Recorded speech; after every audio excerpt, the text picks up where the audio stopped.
네, 오늘은 웨스트민스터 예배 모범 성례 시행 중에서 그 첫 번째로 세례에 관한 내용을 살펴보려고 합니다.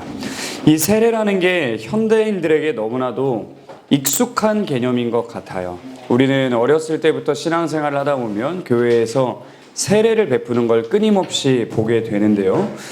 그러나 이렇게 익숙한 세례지만 그 의미는 굉장히 낯설지 않나라는 생각이 듭니다. 세례의 본질과 의미에 대한 내용이 굉장히 많이 어색하게 다가오는 것 같아요. 왜냐하면 많은 경우 그냥 세례를 받기 때문인데요. 저는 이제 중학교 3학년 때였나 성탄절에 세례를 받았는데 그게 뭔지도 모르고 받았습니다. 그냥 받으라니까, 좋은 거라니까 그냥 받은 거예요. 그래서 많은 사람들이 세례라고 할 때 내가 예수님을 믿기로 결심했다라는 것을 사람들 앞에서 선언하는 의식이다 정도로 이해하는 경우가 굉장히 많고요. 또 어떤 사람들은 교회의 정식 구성원이 되려면 받아야 하는 통과 의례다라고 생각하는 경향이 있습니다. 그리고 또 많은 사람들이 가진 오해 중에 이런 것도 있죠. 세례를 받으면 자동적으로 구원을 받게 된다라고 생각하는 굉장히 로마 가톨릭적인 개념을 가지고 있는 분들도 계시고요. 반대로 스스로 신앙을 고백할 수 없는 어린아이는 세례를 받을 수 없다라고 말하는 경우도 있습니다. 네, 이제 침례교의 방식이 그렇죠. 그래서 침례교는 유아 세례를 주지 않습니다.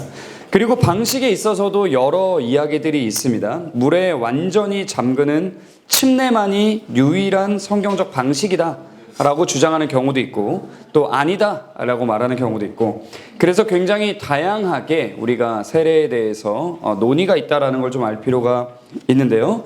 그리고 또 이제 결정적으로 세례에 대한 이야기를 우리가 해야 하는 이유 중에 하나는 뭐냐면, 여러분은 교회에서 세례식이 진행될 때 어떤 마음을 가지고 그 세례식을 보십니까?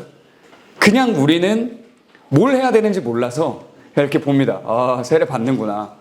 다 박수치네, 박수. 이런 경우가 되게 많거든요. 그러므로 우리는 익숙하다는 이유로 세례를 가볍게 여기지 않고 성경과 교회의 가르침을 통해 세례가 무엇을 의미하는지 다시 배울 필요가 있습니다.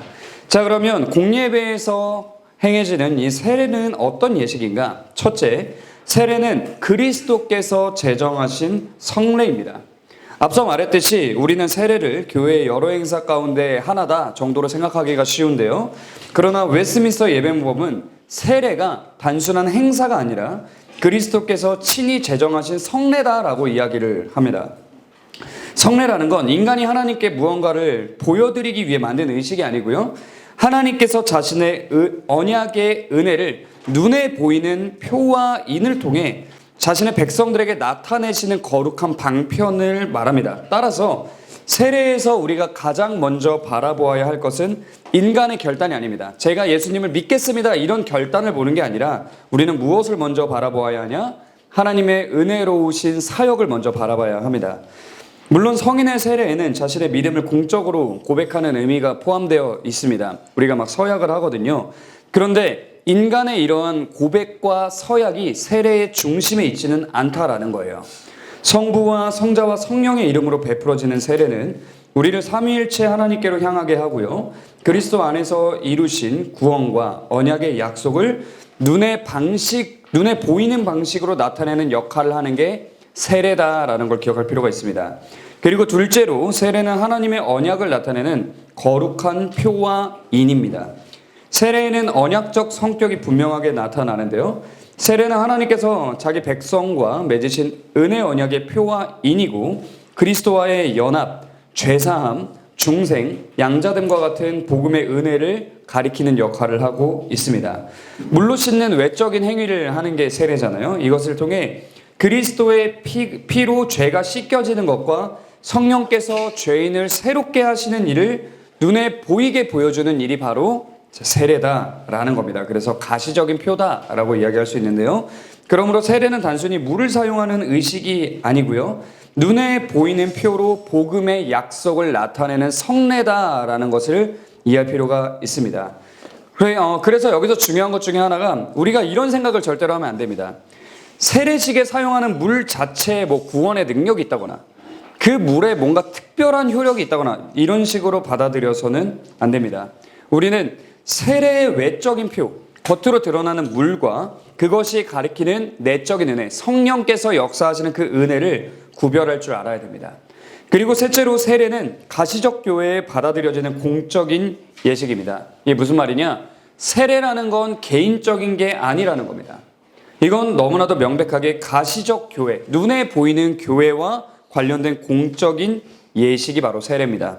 세례를 받는 사람은 가시적 교회의 공동체 가운데 받아들여지고 그리스도의 몸된 교회와 연합하게 된다라는 의미를 가지고 있는데요.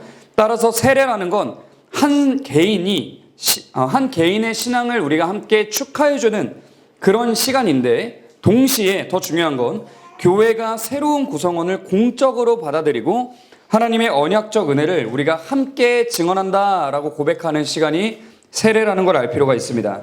특히 유아 세례의 경우 이러한 공동체적 성격이 더 분명하게 드러나는데요. 자, 유아 세례라는 건 한 가정의 자녀가 언약 공동체 가운데 받아들여지는 것을 부모와 온 회중이 함께 목격하는 겁니다. 그리고 나서 교회는 책임을 져야 돼요. 무슨 책임을 져야 되냐? 유아 세례를 받은 그 아이를 말씀과 기도로 함께 양육하겠다라는 공동체적인 책임을 갖는 것이 바로 유아 세례입니다. 자, 그리고 넷째로 세례는 하나님의 은혜를 바라보며 믿음으로 응답하는 예식입니다. 결국 세례는 인간의 결단을 과시하는 자리가 아니고 하나님의 은혜를 바라보는 자리입니다. 물론 세례받는 사람에게 믿음과 순종이 요구되지만 세례의 궁극적인 근거는 인간에게 있지 않다. 세례를 제정하신 분도 그리스도시고 세례를 통하여 약속하시는 분도 하나님이시고 그 약속을 실제로 적용하시는 분도 성령님이시다라는 걸 기억할 필요가 있습니다. 그러므로 세례는 인간의 감정이나 경험에 의존해서는 안 되고요. 반대로 물 자체에 어떤 마술적인 효력이 있는 것처럼 생각해서도 안 됩니다. 모든 효력과 은혜는 오직 하나님께로부터 옵니다. 자, 그렇다면 웨스트민스터 예배모임이 말하는 세례의 구체적인 시행은 어떻게 되어 있냐? 자, 일단 첫째로 세례를 불필요하게 지체하지 않아야 된다라고 이야기를 합니다. 세례는 그리스도께서 교회에 명하신 성례이므로 우리가 인간적인 이유 때문에 불필요하게 지연해서는 안 됩니다. 세례를 받을 사람이 준비되어 있고 교회의 질서 가운데 시행할 수 있는 상황이라면 적절한 때에 세례를 베풀어라 라고 이야기하고 있고요. 특히 유아 세례의 경우 부모는 목회자에게 미리 자녀의 세례를 요청하고 세례의 의미와 부모의 서약에 대하여 충분히 이해한 상태로 이제 유아 세례식을 준비해야 된다라고 이야기합니다. 자, 그리고 사적으로 시행하지 않는 것이 굉장히 중요한데요. 앞서 말했듯 세례는 사적인 게 아닙니다. 공적인 거예요. 그러므로 세례는 개인의 집이나 사적인 장소에서 개인적으로 혼자 있는 데서 막 행해진다거나 그냥 가정에서 행해진다거나 하면 안 된다라는 겁니다. 공적인 예배 가운데, 이게 공예배의 요소입니다. 공적인 예배 가운데 온 회중 앞에서, 온 회중이 보는 앞에서 공동체성을 가진 상태에서 우리가 시행해야 하는 것이 세례입니다. 세례라는 건 그냥 한 개인의 신앙생활만을 위한 게 아니고요. 교회 전체와 관련해서 중요한 일이기 때문에 그런데요. 세례를 받는 사람은 어떤 생각을 하면서 세례를 받아야 되냐? 내가 교회의 가시적인 공동체 안으로 받아들여지는구나 라고 생각해야 되고요. 그것을 바라보는 회중은 그를 그리스도 안에서 자신의 형제자매로 인정하며 그 사람의 믿음의 여정에 함께 뛰어들겠다, 우리가 책임을 함께 지겠다라는 마음을 가지고 그 예식에 참여해야 됩니다. 자, 그리고 세례는 누가 집례해야 되냐? 목사가 집례해야 됩니다. 세례는 아무나 의미대로 집행할 수 있는 그런 예식이 아닙니다. 웨스트민스터 신앙고백서 27장 4항에 보면요, 세례와 성찬을 합법적으로 말씀의 사역자로 세움을 받은 자들이 집행해야 한다라고 강조하고 있어요. 그러므로 우리는 세례가 개인적인 경건행위가 아니라 그리스도께서 교회에 맡기신 공적인 직무다라는 걸 기억하고 목회자를 통해 시행해야 할 의무가 있습니다. 자, 그리고 물과 삼위일체의 이름을 사용한다라고 되어 있는데요. 세례의 외적인 요소는 물이고요. 그리스도의 명령에 따라 성부와 성자와 성령의 이름으로 시행되어야만 합니다.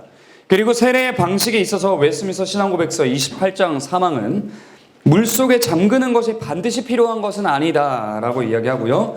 물을 붓거나 뿌리는 방식으로도 올바르게 시행할 수 있다라고 가르치고 있습니다. 따라서 세례의 본질은 특정한 물의 사용 방식에 따라 결정되는 게 아니라 그리스도께서 제정하신 성례를 말씀에 따라 올바르게 시행하는 데 있다라는 걸 기억할 필요가 있습니다. 자, 그럼 이제 중요한 건 세례를 받는 자와 회중은 구체적으로 어떻게 응답해야 되는지 이게 되게 중요한데요. 웨스트민스터 예배모범은 세례식이 거행될 때 회중이 어떻게 반응해야 되는지까지 구체적으로 다룹니다. 자, 일단 첫째로 회중은 자신의 세례를 기억해야 됩니다. 목사는 세례를 시행하면서 회중들에게 자신의 세례와 그 세례로 인쳐진 언약을 유익하게 사용하고 합당하게 활용하라고 권면해야 됩니다. 그러니까 온 회중은 다른 사람의 세례를 보면서 저 사람이 그냥 세례를 받는구나 라고 가볍게 생각하고 끝나면 안 된다는 거예요. 우리는 그 장면을 통해 하나님께서 자신의 백성에게 주신 언약의 은혜를 다시 생각해야 하고요. 이미 세례를 받은 신자는 자신의 죄를 돌아보고 회개하고 믿음을 새롭게 하고 그리스도에게 속한 사람답게 살아가기를 또다시 또 한 번 결심해야 되는 시간이 되는 겁니다. 자, 둘째로 부모는 자녀의 언약적 양육을 책임져야 합니다. 유아 세례는 특히 부모에게 아주 특별한 책임을 부여하는데요. 부모는 하나님께서 자신의 자녀에게 언약의 표를 허락하신 것을 감사하면서 그 자녀를 그리스도인의 신앙과 주의 교양과 훈계 가운데 양육하겠다고 서약을 해야 합니다. 따라서 유아 세례는 단순히 자녀의 탄생이나 성장을 축하하는 그런 행사가 아닙니다. 부모에게는 하나님 앞에서 자녀를 말씀으로 양육해야 할 엄숙한 책임이 주어지는 시간, 그러니까 되게 무거운 시간이에요. 그래서 세례를 받은 자녀가 교회의 예배와 말씀과 기도 가운데 자라도록 힘쓰는 것, 이게 세례를 받은 부모에게 주어진 아주 중요한 의무입니다. 자, 그리고 셋째는 교회 전체가 함께 책임져야 한다인데요. 앞에서 이야기했던 것과 동일합니다. 유아 세례를 바라볼 때 온 회중은 지금 세례를 받고 있는 저 아이의 신앙에 나에게도 책임이 따른다 라는 걸 함께 생각해야 된다라는 거예요. 그냥 저 집 애 태어났구나, 저 집 애가 그냥 세례 받네, 뭐 알아서 이제 저 집에서 부모가 잘 키우겠지, 이런 생각이 아니라 저 아이는 우리 교회의 아이다, 우리의 아이다, 내 아이다 라는 마음을 가지고 그 아이의 신앙을 위해서 최선을 다하겠다라는 그 책임을 확인하는 시간이 되어야 합니다. 자, 그러면 이제 마지막으로 다음 세례식을 기다리며 라는 내용으로 마무리를 해보려고 하는데요. 이제 우리는 또 때가 되면 또 적절한 때에 교회에서 세례를 시행하게 될 겁니다. 이제 여러분은 어떤 마음으로 그 세례식에 참여하시겠습니까? 그날 우리는 구체적으로 이렇게 질문해 볼 수 있을 것 같아요. 나는 나의 세례를 어떻게 기억하고 있는가? 나는 세례로 인쳐진 하나님의 언약을 얼마나 소중히 여기며 살아가고 있는가? 나는 그리스도께 속한 사람으로서 정말로 죄를 미워하고 믿음으로 살아가고 있는가? 그리고 마지막으로 나는 교회의 어린 아이들을 말씀과 기도로 얼마나 신실하게 돌보고 있는가? 라는 질문을 스스로에게 던져보는 시간이 필요할 것 같습니다. 그래서 우리가 다음에 행해질 세례식에서는 다른 사람의 세례만 바라보지 마시기 바랍니다. 그 세례를 통하여 하나님께서 나에게도 다시 한번 말씀하고 계시는 것이 무엇일까? 진지하게 고민해 보셨으면 좋겠고요. 그렇게 나의 세례를 기억하고 세례로 인쳐진 언약의 은혜를 붙들면서 그 은혜를 선용하여 그리스도 안에서 받은 은혜에 합당하게 살아가겠다는 믿음의 결단을 새롭게 하시는 시간이 되었으면 너무나도 좋겠습니다.